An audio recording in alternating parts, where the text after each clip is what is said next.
Hey guys, welcome to the week 5 review. Got a question last week, actually a request from Mr. Corey Guy. He wanted me to go through a bio, so I figured I'd break from the norm. I'm actually running out of material, I'd give you a little bit of that. So I'll put myself up here in front of all you guys and um, let you kind of hear it. Um, I was born December 22nd, 1977. Actually, my parents had to bring me home in a blizzard. So even then, I was making life inconvenient on people. But it was a small town, Northeast Ohio.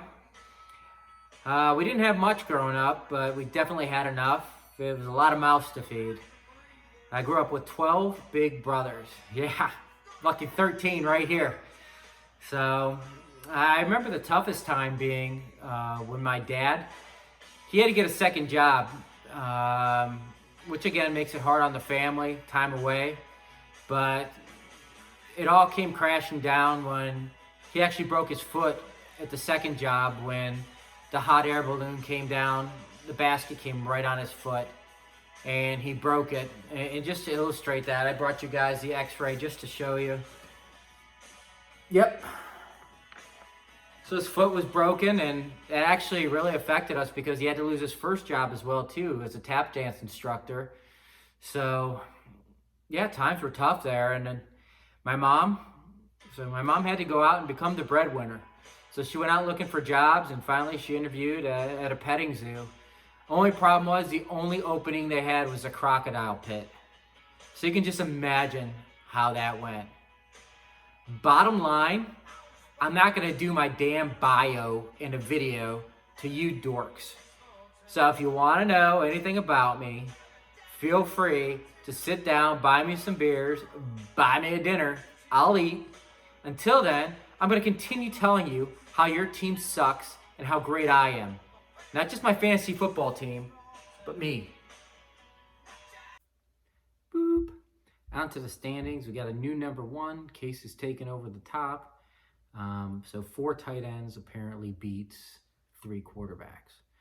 In all fairness, Fink has really fallen from grace ever since he let go of Cam Newton from being the top team by far. Only would have lost to 2 people total in the first 3 weeks, winning a week. Now he would only beat 1 person. Now that 1 person would have been Corey with his 69 points this past week. He would have beat him there. But Corey's another story. We'll get to the matchup by matchup, but just to look at the standings real quick. Canadian comes in second. Ben made a great trade this week. Hopefully it really helps his team. Fink dropped the 3rd. Still has the most points, I believe. Most points by less than a point over Case. And then it comes Rivero, me, and Bo rounding out the current playoff spots. And then from there, it goes down to Courtnell, Kyle, who's already been spending a lot of time emailing me, asking me questions. How do we find draft picks to trade? He's ready to sell this year for next year already, now that he's fallen down to the bottom. And then we wrap up with Jared, Juco, and Ricard. Boop. On to the first matchup. We'll start with Case this week. He's running that goal line offense with the 4 tight ends, trying to squeeze it in there and doing pretty well with it. So he ended up beating Jared this week. Only started 1 of his tight ends, which was kind of surprising. Figuring he can get 2, maybe 3 in there, but they're still inactive, so that's not going to happen, I guess. But overall, his team's looking pretty good. So Jared's not so much. Meanwhile, Jared's standard deviation is the lowest of anybody else in the league. He scored from 101 to 107. Boop. On to the second matchup of this week. We're going to go through the second place team. So that would be Ben, his Canadians, the Antonio Browns. So he got to play against the bye week of Corey. Thankfully, I get to play the bye week of Corey this week, but this is the second time in my recollection where Corey's team has not scored a touchdown outside of Patrick Mahomes. So that's a sole bright spot. Then I scroll down because apparently he must have put all his good players on the bench. No, Nope, he just doesn't have any good players. Not a single one. So, oh well. Better luck next year, Corey. Congrats on last year. I don't see that happening again. Boop. On to what turned out being the 3 versus 4 matchup, Fink versus Rivero.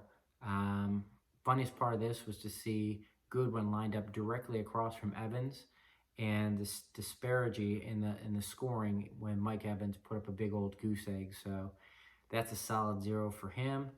Um, Other news and notes is Rivero's team looks solid again this year, second place team. Unlike JUCO, he seems to still be trying this year. Apparently left him a little bit hungry. He's even spent FAB, which is amazing in itself. And looking through, and it sucks that we only have one other quarterback to look at on Fake's bench, but Russell Wilson did a hell of a job, but not enough to get him the win, even if he played him. Boop.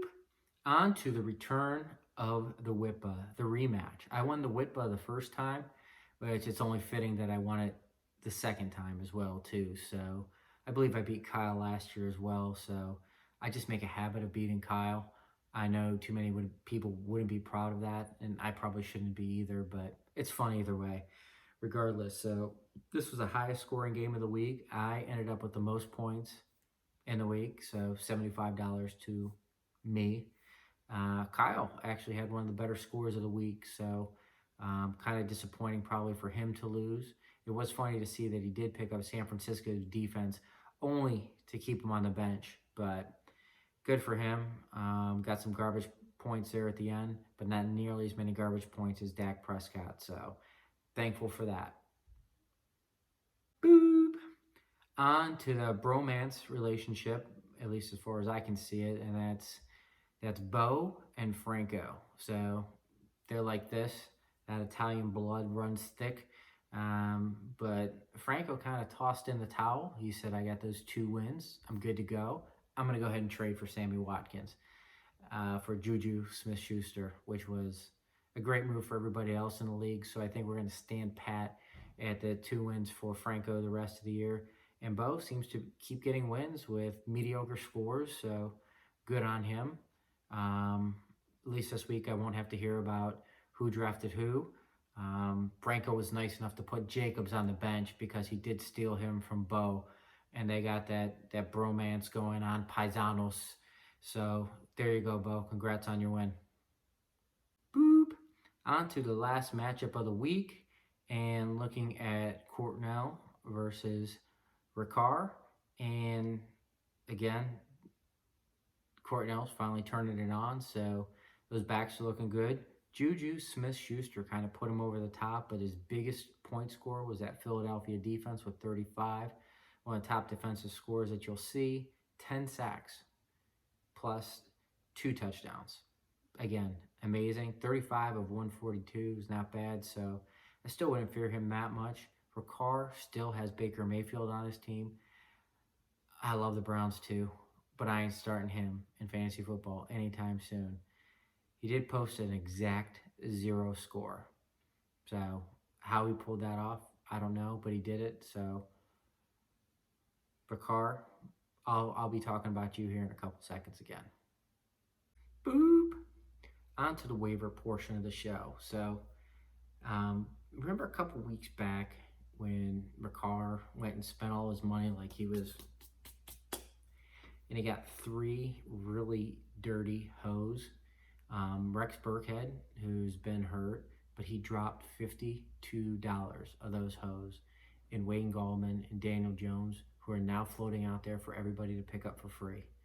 So again, feel free to go after those guys. I doubt anybody will. So in the long run, yes, Ricard, I was right. You should know that's going to happen. So other money spent. So not much money being spent this week.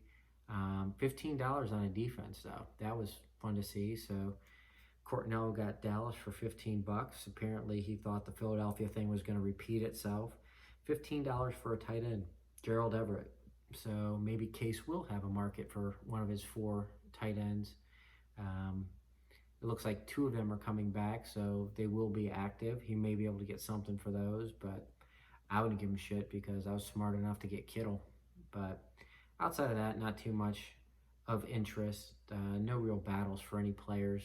But I did love seeing those Giants go right back on the waivers. Thanks, Ricard.